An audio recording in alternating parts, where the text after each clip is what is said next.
Caedmon's Song by Ruth Ashby.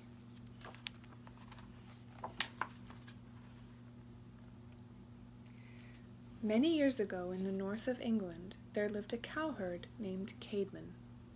He dwelled on the grounds of a big abbey where monks and nuns worked and studied together. But Caedmon was not a monk. His job was to take care of cows. Brown cows, brindled cows, cows with long, soft eyelashes and short, sharp horns. When calves were born, Caedmon found them the warmest corner of the stable to rest in. He slept with cows, and he ate with cows. Cows were his life.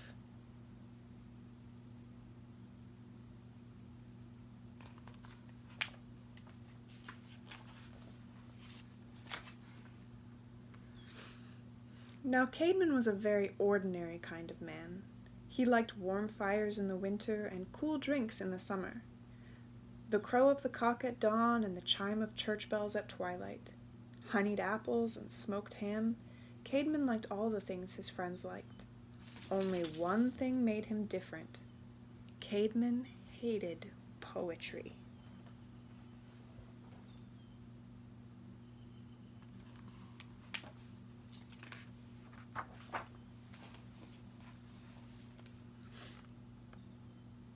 In those days, hardly anyone knew how to read or write.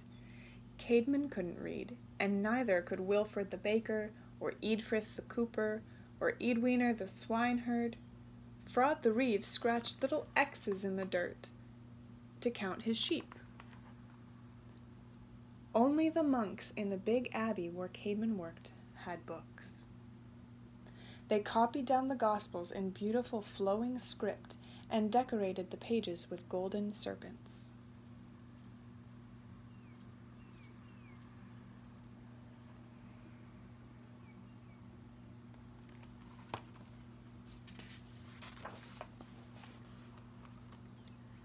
Instead of reading, people recited stories by heart.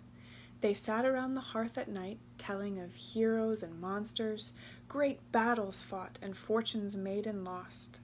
On feast days, they passed the harp around the great oak tables so that everyone could sing a poem. But when the harp reached Caedmon, his thoughts dried up. The words died on his tongue. He opened his mouth and nothing came out. It was so embarrassing. No wonder he hated poetry.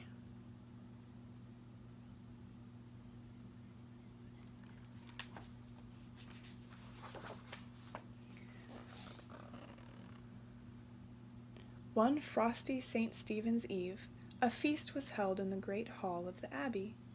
While outside the wind blew and snow drifted above the gables, inside guests feasted upon roast mutton and wild boar.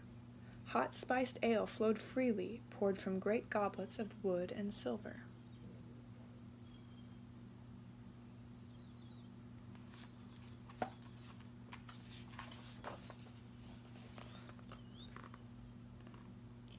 Caedmon sat close to the fire, warming his frozen feet. His stomach was full, but his mind was troubled. He knew that the moment he dreaded would soon arrive.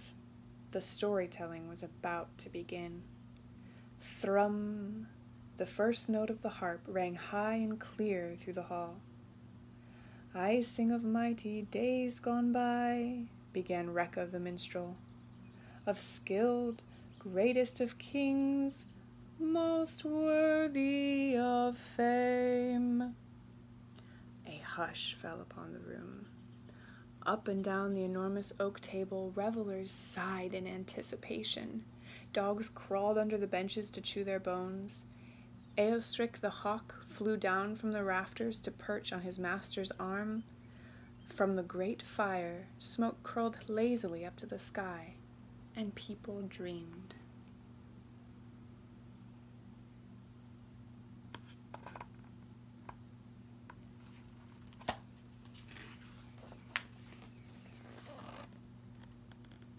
Visions rose up before them, of dragon-prowed ships and boar-headed helmets, of golden swords and mighty warriors.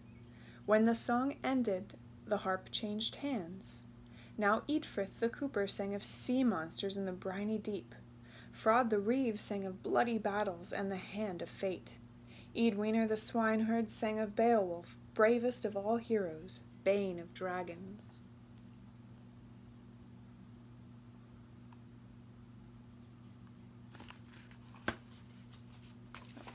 I'm not sure if I cut his head off.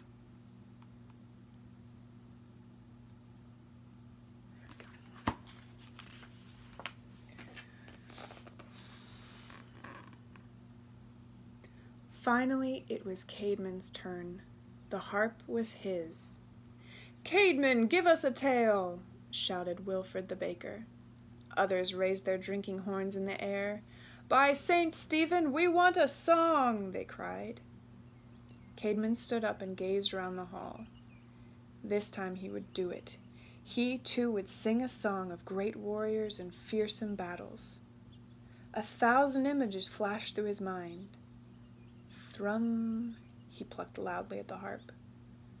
"A great many years ago," his voice faltered. The harp fell silent.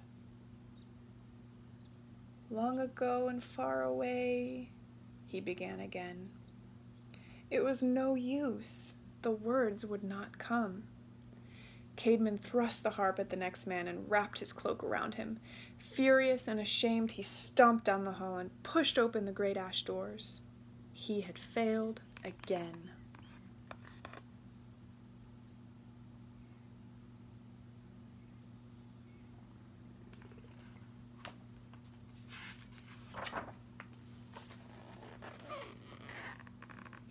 Caedmon stormed out into the darkness. The blizzard had ceased, and mounds of snow had drifted across the moors. He shivered, as cold and bitter as the night. Then a cloud floated across the sky. The full moon burst forth, and the world was transformed. Hills, valleys, mountains, and seas sparkled with 1,000,000 pinpoints of light. Caedmon looked up at the stars glittering above him. His anger and shame melted away. It is all so calm and beautiful, he thought, as beautiful as the first day of creation.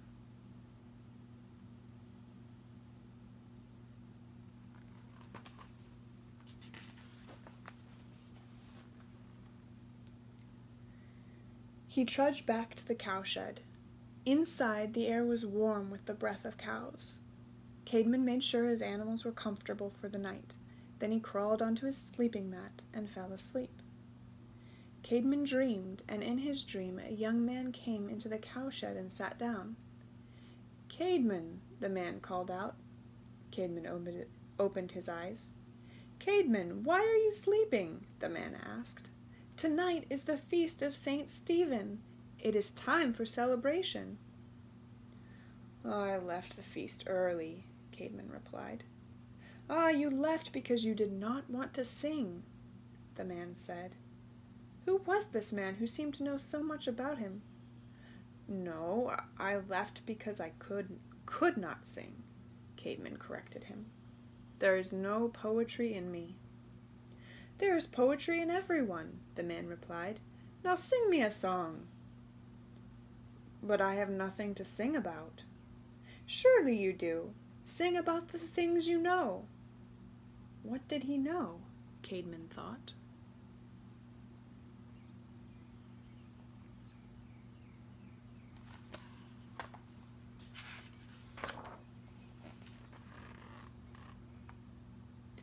As his dream continued, Caedmon thought about the warm breath of cows on a frosty morning and the bleats of newborn calves. He thought about cool green dawns and fiery red sunsets, about meadows sparkling with dew and hawks circling the sky, about gray seas and purple flowers. He thought about the stars, and he opened his mouth and sang. Praise we now the keeper of heaven's kingdom, the mind of the mighty maker, the glorious Father who made the world and all its wonders. How first he created the roof of heaven, for us, the children of men. Then the holy Creator, the eternal Lord, gave the earth to people, this middle earth to be our home. I didn't sing it, but maybe you could come up with a melody for the words.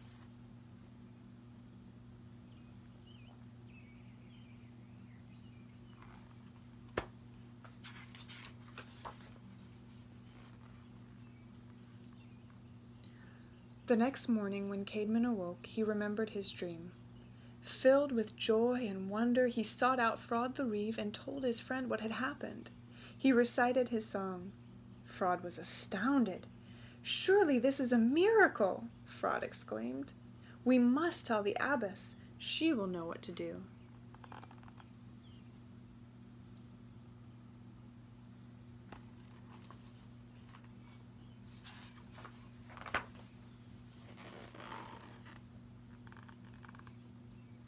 Abbess Hilda was in the library reading a prayer book. When she listened to Caedmon's story and heard his song, she rejoiced. "We must give thanks," she told the cowherd, "for you have received a gift from God." And she asked Caedmon to give up his life as a cowherd and become a monk, for the abbey needed such an inspired creator of songs.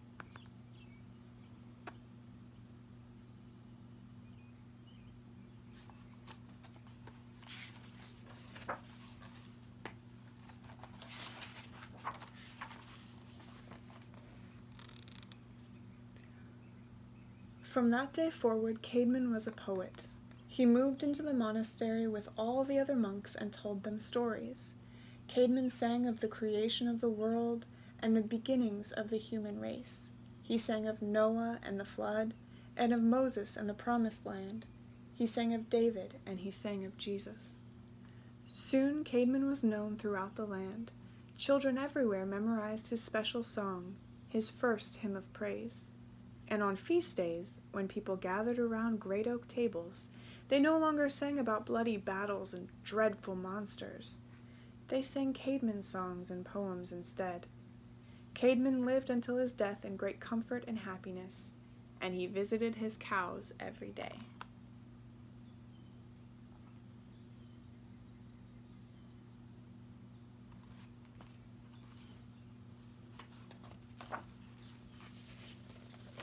Biographical note. Caedmon was a real person, and the story of his song, called Caedmon's Hymn, may well be true.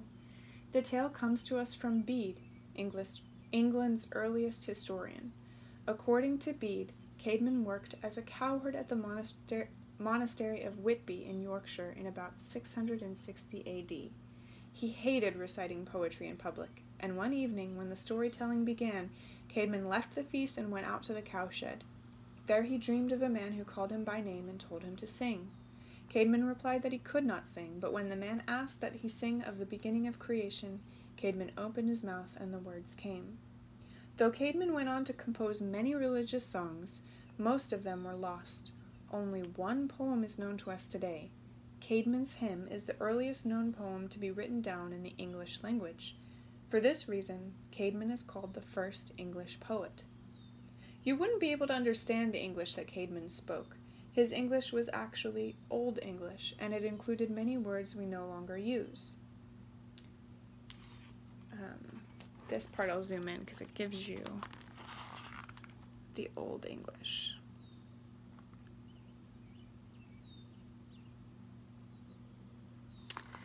And I might see if I can find a recording of Caedmon's Hymn in Old English and put it in the link below so you can click on it and see. But happy feast day of Saint Bede.